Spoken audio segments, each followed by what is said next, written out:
National Weather Service in Chicago has issued a severe thunderstorm warning for LaSalle County in north central Illinois until 9:45 a.m.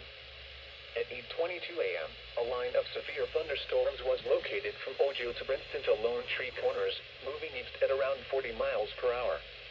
Hazard, 60 miles per hour wind gusts. Source, radar indicated. Impact, expects damage to roofs, siding, and trees.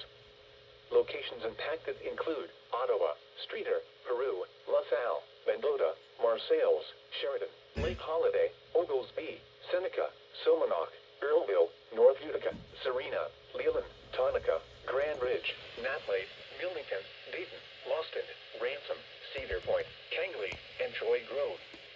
For your protection, move to an interior room on the lowest floor of a building.